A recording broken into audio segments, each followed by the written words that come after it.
കേരളീയരുടെ ഭക്ഷണക്രമം കേരളീയർ തീരുമാനിക്കുമെന്ന് മുഖ്യമന്ത്രി പിണറായി വിജയൻ. അത് ആര് വിചാരിച്ചാലും മാറ്റാനാകില്ലെന്നും മുഖ്യമന്ത്രി ആലപ്പുഴയിൽ പറഞ്ഞു. കേരളത്തിന്റെ ഭക്ഷണക്രമം എന്താകണമെന്ന് ഡൽഹിയിൽ നിന്നോ നാഗ്പൂരിൽ നിന്നോ മനസ്സിലാക്കേണ്ട ആവശ്യം കേരളീയർക്കില്ല. അതായത് ഇവിടെ തന്നെ പരമ്പരാഗതമായി സ്വീകരിച്ചു വന്ന ഭക്ഷണക്രമം, ആ ഭക്ഷണക്രമം ആരോഗ്യദായകമാണ്, വലിയ തോതിൽ പോഷക സമ്പൂർണമാണ്. ഇതിലൊന്നും ആർക്കും തർക്കിക്കാൻ കഴിയുന്നില്ല. കാരണം നേട്ടങ്ങൾ ഫലപ്രദമായി നമ്മൾ പ്രത്യക്ഷത്തിൽ കാണിച്ചിട്ടുള്ളവരാണ്. ഇന്ന് കേരളത്തിലെ ശരാശരി മനുഷ്യന്റെ ആയുസ് വർദ്ധിച്ചതൊക്കെ ഇതിന്റെ എല്ലാം ഫലമായിട്ട് കൂടിയാണ്. അപ്പൊ ആ കേരളത്തോട് നിങ്ങൾ ഭക്ഷണക്രമം മാറ്റണം എന്ന് ആരെങ്കിലും പറഞ്ഞാൽ നമുക്കത് അംഗീകരിക്കാൻ കഴിയുന്നില്ല. കന്നുകാലികളുടെ വിപണനവും കശാപ്പും നിരോധിച്ച വിഷയത്തിൽ കേന്ദ്രത്തിനെതിരെ നിയമയുദ്ധത്തിനൊരുങ്ങി സംസ്ഥാനം. കേന്ദ്ര നിയമം ചോദ്യം ചെയ്ത് ഹൈക്കോടതിയെ സമീപിക്കും. നിയമനിർമ്മാണം വഴി പ്രതിസന്ധി മറികടക്കുന്ന കാര്യവും സംസ്ഥാനം ആലോചിക്കുന്നു. മുഖ്യമന്ത്രിയുമായുള്ള ചർച്ചയ്ക്ക് ശേഷം സർവകക്ഷി യോഗം വിളിക്കുന്ന കാര്യം തീരുമാനിക്കുമെന്ന് മന്ത്രി കെ രാജു PPTVയോട് പറഞ്ഞു. ബീഫ് നിരോധനം ജനങ്ങളുടെ അവകാശത്തിന് നേരെയുള്ള വെല്ലുവിളിയെന്ന് കോടിയേരി ബാലകൃഷ്ണൻ. നിയമത്തെ ചോദ്യം ചെയ്യാനുള്ള സാധ്യത പരിശോധിക്കുമെന്നും കശാപ്പ് നിരോധിച്ചുള്ള ഉത്തരവ് കേന്ദ്രം പിൻവലിക്കണമെന്നും കോടിയേരി പറഞ്ഞു. RSS അജണ്ടയാണ് കേന്ദ്ര സർക്കാർ നടപ്പിലാക്കുന്നതെന്നും കോടിയേരി.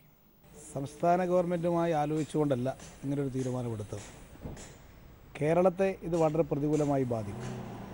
അത് കണക്കിലെടുത്തുകൊണ്ട് ജനങ്ങൾക്ക് ആവശ്യമായിട്ടുള്ള സഹായം ചെയ്തു കൊടുക്കാൻ നിയമപരമായി ചെയ്യാൻ സാധിക്കുന്ന എല്ലാ കാര്യങ്ങളും ഇടതുപക്ഷ ഗവൺമെൻറ്റിൻ്റെ ഭാഗത്ത് നിന്ന് സ്വീകരിക്കും. ഈ നിയമത്തെ ചോദ്യം ചെയ്യാനുള്ള സാധ്യത പരിശോധിക്കുന്നതാണ്. ദേശീയ തലത്തിൽ തന്നെ പരിശോധിക്കുന്ന ഒരു പ്രശ്നമായിട്ടാണ് ഇതിനെക്കുറിച്ച് പാർട്ടി കാണുന്നത്. മാട്ടിറച്ചി വിൽപ്പന പ്രതിസന്ധിയിലേക്ക് നീങ്ങുന്നതോടെ കോഴിയിറച്ചി കഴിഞ്ഞ 6 വർഷത്തെ ഉയർന്ന വിലയിൽ. കോഴിയിറച്ചി കിലോയ്ക്ക് 200 മുതൽ 230 രൂപ വരെയാണ് ഇന്നത്തെ വില. റംസാൻ കാലമായതോടെ കോഴിയിറച്ചിക്ക് ഡിമാൻഡ് കൂടിയിരുന്നു. ഇതിനിടെയാണ് അറവുശാലകളെ പ്രതിസന്ധിയിലാക്കി കേന്ദ്ര സർക്കാർ ഉത്തരവിറങ്ങിയത്. ഇതോടെ കോഴിവില കഴിഞ്ഞ 6 വർഷത്തെ ഉയർന്ന നിലയിലെത്തി. കോഴിയിറച്ചിക്ക് 200 മുതൽ 230 രൂപ വരെയും തൂവലോടുകൂടിയ കോഴിക്ക് 140 മുതൽ 150 രൂപ വരെയും വില ഉയർന്നിട്ടുണ്ട്. വില ഇനിയും ഉയർന്നേക്കുമെന്ന് കോഴിക്കച്ചവടക്കാർ പറയുന്നു.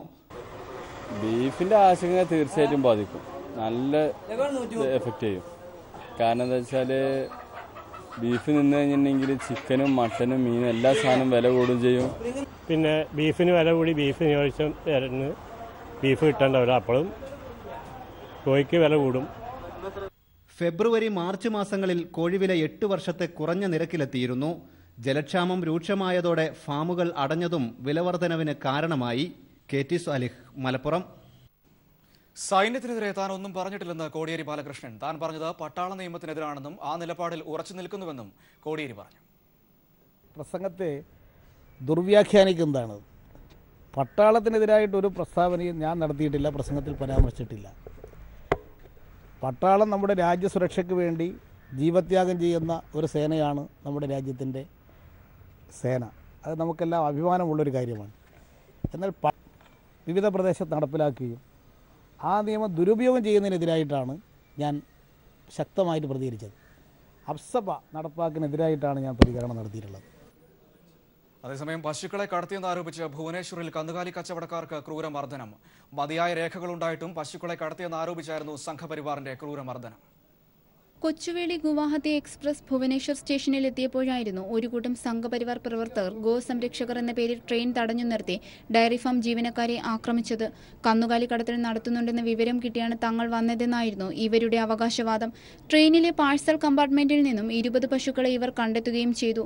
എന്നാൽ ഈ പശുക്കളെ അധികൃതരുടെ അനുമതിയോടെ നിയമപരമായി തന്നെ ഡയറി ഫാമിലേക്ക് കൊണ്ടുപോകുന്നതായിരുന്നു. ഇതുമായി ബന്ധപ്പെട്ട രേഖകളും പശുക്കളുമായി പോയവരുടെ കൈവശമുണ്ടായിരുന്നു. എന്നാൽ രേഖകൾ പരിശോധിക്കാൻ പ്രവർത്തകർ തയ്യാറായിരുന്നില്ല. തമിഴ്നാട്ടിലെ സേലത്തുള്ള ഫാമിൽ നിന്നും മേഘാലയയിലെ ഡയറി ഫാമിലേക്ക് കൊണ്ടുപോകുന്ന കറവ പശുക്കളായിരുന്നു ഇവ. എന്നാൽ ഈ വിശദീകരണങ്ങളൊന്നും കേൾക്കാതെ പശുക്കളുമായി പോയ ഡയറി ഫാമിലെ 2 ജീവനക്കാരെ ക്രൂരമായ മർദ്ദനത്തിന് വിധേയരാക്കുകയായിരുന്നു. കൂടാതെ 2 റെയിൽവേ ഉദ്യോഗസ്ഥർക്കും മർദ്ദനമേറ്റിട്ടുണ്ട്. News desk. ബിജെപിക്കെതിരെ മഹാസഖ്യമുണ്ടായേക്കാമെന്ന് CPI. രാഷ്ട്രപതി തെരഞ്ഞെടുപ്പിലെ ഐക്യം ലോക്സഭാ തെരഞ്ഞെടുപ്പിലും ഉണ്ടായേക്കാമെന്ന് സുധാകർ റെഡ്ഡി പറഞ്ഞു.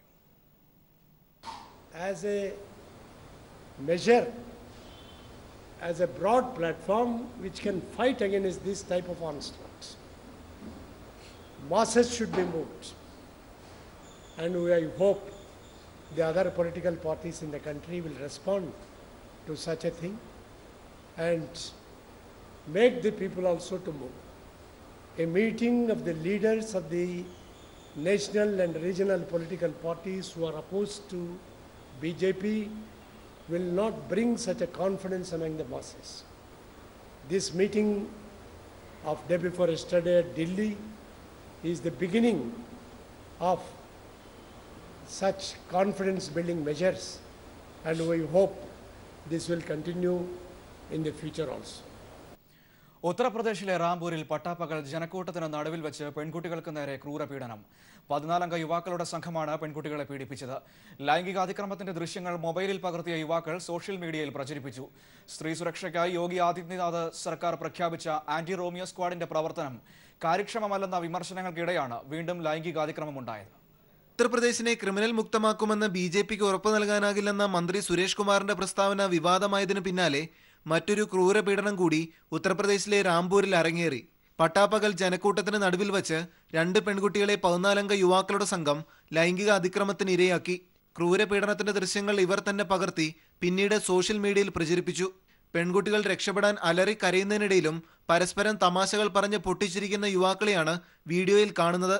സംഭവത്തിൽ അന്വേഷണം പുരോഗമിക്കുന്നുവെന്നും പ്രതികളെ ഉടൻ പിടികൂടുമെന്നും പോലീസ് അറിയിച്ചു. അതേസമയം UPയിലെ ഗ്രേറ്റർ നോയിഡയ്ക്കടുത്ത് കാറിൽ സഞ്ചരിക്കുകയായിരുന്ന കുടുംബത്തെ തടഞ്ഞു നിർത്തി സ്ത്രീകളെ കൂട്ടബലാത്സംഗം ചെയ്ത പ്രതികളെയും പോലീസ് പിടികൂടിയിട്ടില്ല. വാരാണസിയിൽ മുഖ്യമന്ത്രി യോഗി ആദിത്യനാഥിന്റെ സന്ദർശനത്തിന് മുന്നോടിയായുള്ള റോഡ് അറ്റകുറ്റപ്പണിക്കിടെ യാത്രക്കാരായ മുസ്ലിം പെൺകുട്ടികളുടെ മുഖത്തേക്ക് ചൂടേറിയ ടാർ ഒഴിച്ച സംഭവത്തിലും അന്വേഷണം ഇഴയുകയാണ്.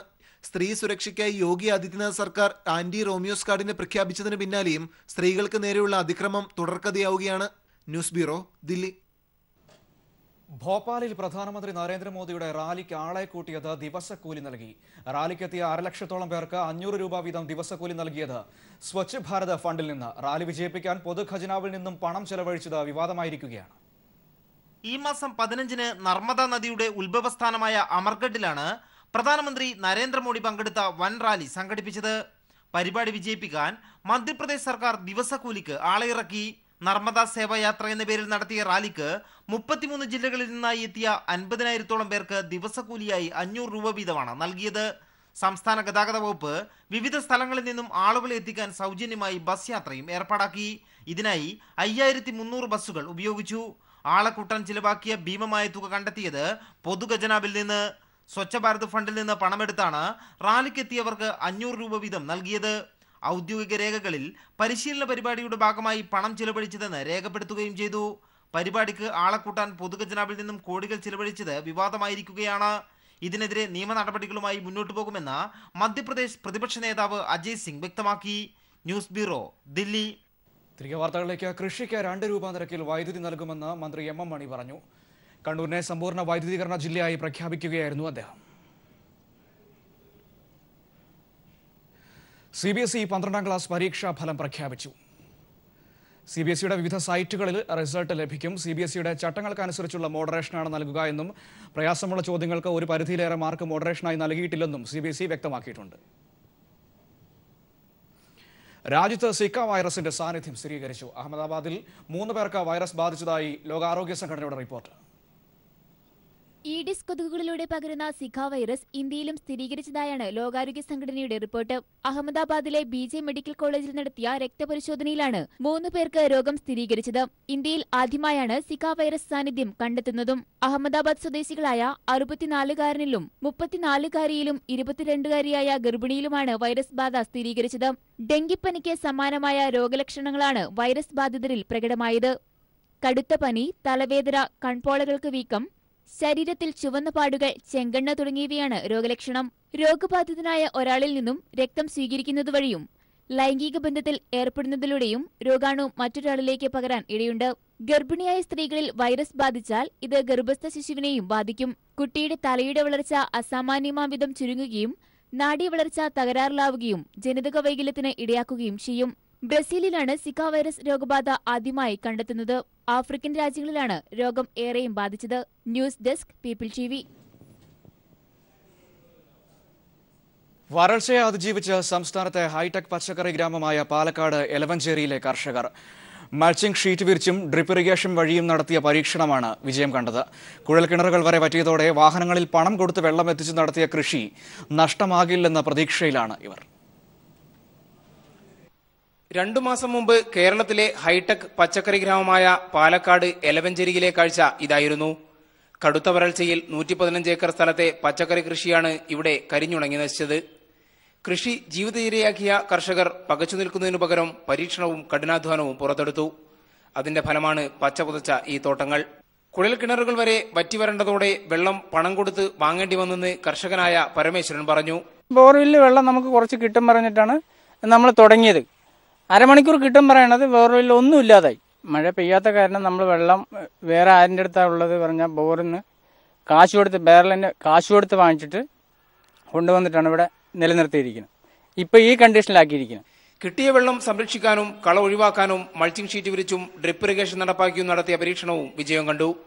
ചെലവേറിയ ഇത്തരം പരീക്ഷണങ്ങൾ ഒഴിവാക്കണമെങ്കിൽ ജലസേചന പദ്ധതി നടപ്പാക്കേണ്ടതുണ്ടെന്ന് കർഷകനായ പ്രസാദ് പറഞ്ഞു.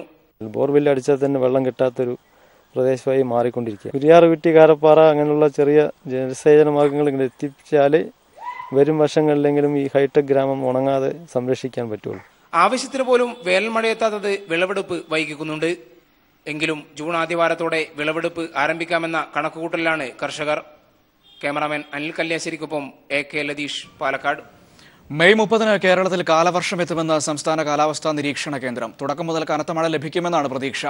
ബംഗാൾ ഉൾക്കടലിൽ രൂപം കൊണ്ട ന്യൂനമർദ്ദം വരും ദിവസങ്ങളിൽ ശക്തി പ്രാപിക്കുന്നത് കാലവർഷത്തെ ശക്തിപ്പെടുത്താൻ സഹായിക്കും. സംസ്ഥാനത്ത് ഇക്കൊല്ലം കാലവർഷം നേരത്തെ എത്തുമെന്നാണ് കാലാവസ്ഥാ നിരീക്ഷണ കേന്ദ്രത്തിന്റെ വിലയിരുത്തൽ. മെയ് 30 തൊട്ടടുത്ത ദിവസമോ കാലവർഷമെത്തും. രാജ്യത്ത് ആദ്യം കാലവർഷമെത്തുന്നത് തെക്കൻ കേരളത്തിലാവുമെന്നും കാലാവസ്ഥാ നിരീക്ഷണ കേന്ദ്രം ഡയറക്ടർ K. സുദേവൻ പറഞ്ഞു. അടുത്ത നമ്മുടെ പടിവാതിക്കൽ തന്നെ കാലവർഷം എത്തി നിൽക്കുകയാണ്. ഇനി അനുകൂല ഘടകങ്ങൾ ഒത്തിണങ്ങുമ്പോൾ നമുക്ക് കാലവർഷം കേരളത്തിൽ എപ്പോൾ വേണമെങ്കിലും ആരംഭിക്കാം. നമ്മുടെ ഇപ്പോഴത്തെ പ്രഡിക്ഷൻ എന്ന് പറഞ്ഞാൽ 30-നകം മെയ് 30-31 തീയതികളിൽ തെക്കൻ കേരളത്തിൽ കാലവർഷം ആരംഭിക്കും എന്നാണ്. എല്ലാ ദിവസവും ഒറ്റപ്പെട്ട കനത്ത മഴയ്ക്ക് സാധ്യതയുണ്ട്. സെപ്റ്റംബർ വരെ 4 മാസം നീളുന്ന കാലവർഷക്കാലത്ത് തുടക്കം മുതൽ കനത്ത മഴ ലഭിക്കുമെന്നാണ് പ്രതീക്ഷ. കാരണം അടുപ്പിച്ചടുപ്പിച്ച് മൺസൂൺ ഫെയിലിയർ ആയിട്ടുള്ള ഒരു ചരിത്രം കേരളത്തിനില്ല. അങ്ങനെ നോക്കുകയാണെങ്കിൽ നമുക്ക് ഈ വർഷം നല്ല മഴ പ്രതീക്ഷിക്കാം. മഴ തുടക്കം തന്നെ ഒരുവിധം നല്ലതായിരിക്കാം. ഇപ്പം നമ്മൾ 30-ാം തീയതി മൺസൂൺ തുടങ്ങുമെന്ന് പറയുമ്പോൾ 30-ന് തന്നെ നമുക്ക് നല്ല രീതിയിൽ മഴ കിട്ടി തുടങ്ങാം എന്നുള്ളൊരു സ്ഥിതിവിശേഷമാണ് കാണുന്നത്. ബംഗാൾ ഉൾക്കടലിൽ രൂപം കൊണ്ട ന്യൂനമർദ്ദം വരും ദിവസങ്ങളിൽ ശക്തി പ്രാപിക്കും. ഇത് വടക്കോട്ട് നീങ്ങുന്നതോടെ കാറ്റ് ശക്തിപ്പെടുകയും കേരളത്തിൽ കനത്ത മഴ ലഭിക്കുകയും ചെയ്യുമെന്നും ഡയറക്ടർ പറഞ്ഞു. അന്നേരം ഈ 2 മാസമാണ് നമ്മുടെ പ്രതീക്ഷ. 2 മാസം നല്ല മഴ നമുക്ക് പ്രതീക്ഷിക്കാം. അങ്ങനെയുള്ള ഘടകങ്ങളൊക്കെയാണ് ഒത്തിണങ്ങി വരുന്നത്. ഇപ്പം തുടക്കം തന്നെ ഇപ്പം ബേ ഓഫ് ബംഗാളില്ല, അല്ലെങ്കിൽ ബംഗാൾ ഉൾക്കടലിൽ ഒരു ന്യൂനമർദ്ദം ഉണ്ടായിട്ടുണ്ട്. അത് വരും ദിവസങ്ങളിൽ ശക്തി പ്രാപിച്ച് വടക്കോട്ട് നീങ്ങുമെന്നാണ് കാണുന്നത്. ആദ്യ 2 മാസത്തിന് ശേഷം മഴ ലഭ്യത വിലയിരുത്തും. സംസ്ഥാനത്ത് ഇത്തവണ മെച്ചപ്പെട്ട വേനൽ മഴ ലഭിച്ചു. കാലവർഷവുമായി ബന്ധപ്പെട്ട എല്ലാ മുന്നറിയിപ്പുകളും നൽകി. കാലവർഷത്തിന്റെ അവസാന ഘട്ടത്തിൽ ഡാമുകളുടെ വൃഷ്ടിപ്രദേശത്ത് കൃത്രിമ മഴ സൃഷ്ടിക്കാനുള്ള മുന്നൊരുക്കങ്ങളും കാലാവസ്ഥാ നിരീക്ഷണ കേന്ദ്രം ആരംഭിച്ചിട്ടുണ്ട്. News bureau, Thiruvananthapuram. ശ്രീലങ്കയിൽ കനത്ത മഴ. 14 ജില്ലകൾ പ്രളയഭീഷണിയിലാണ്. കാലാവസ്ഥാ നിരീക്ഷണ കേന്ദ്രം ജാഗ്രതാ നിർദ്ദേശം നൽകിയിരിക്കുകയാണ്. 2003 ശേഷം ശ്രീലങ്കയിൽ ഇത്രയും കനത്ത മഴ ആദ്യമായാണ്. രാജ്യത്തെ 25 ജില്ലകളിൽ 14 ജില്ലകളും പ്രളയഭീഷണിയിലാണ്. ശ്രീലങ്കയുടെ പ്രളയത്തിന് ഇനിയും അറുതിയുണ്ടായിട്ടില്ല. ഇനിയും മഴ പെയ്യാമെന്നാണ് കാലാവസ്ഥാ നിരീക്ഷണ കേന്ദ്രം നൽകുന്ന സൂചന. പ്രളയബാധിത പ്രദേശങ്ങളിൽ താമസിക്കുന്നവരോട് പെട്ടെന്ന് സുരക്ഷിത സ്ഥാനങ്ങളിലേക്ക് മാറി താമസിക്കാൻ രക്ഷാപ്രവർത്തകർ ആവശ്യപ്പെട്ടിട്ടുണ്ട്. ശ്രീലങ്കയ്ക്ക് സഹായവുമായി ഇന്ത്യൻ നാവികസേനയുടെ 3 കപ്പലുകളാണ് ശ്രീലങ്കയിലെത്തിയത്. 119-ലധികം പേർക്ക് ജീവൻ നഷ്ടമായതായാണ് കണക്കുകൾ. 150 പേരെ കാണാതായി. രക്ഷാപ്രവർത്തനങ്ങൾക്കും ദുരിതാശ്വാസ പ്രവർത്തനങ്ങൾക്കും സഹായിക്കണമെന്ന് ഐക്യരാഷ്ട്രസഭയോടും അയൽരാജ്യങ്ങളോടും ശ്രീലങ്ക ആവശ്യപ്പെട്ടിരുന്നു. ഇവിടെയുള്ള 12,000-ലധികം പേരെ വിവിധ സുരക്ഷിത മേഖലകളിലേക്ക് മാറ്റി താമസിപ്പിച്ചിട്ടുണ്ട്. മുങ്ങൽ വിദഗ്ധരെ ശ്രീലങ്കയിലെ പ്രളയപ്രദേശത്ത് നിയോഗിച്ചിട്ടുണ്ട്. ഇവർക്കാവശ്യമായ മരുന്നുകളും ആഹാരസാധനങ്ങളും ലഭ്യമാക്കാൻ സൗകര്യമൊരുക്കിയിട്ടുണ്ട്. News desk, people TV.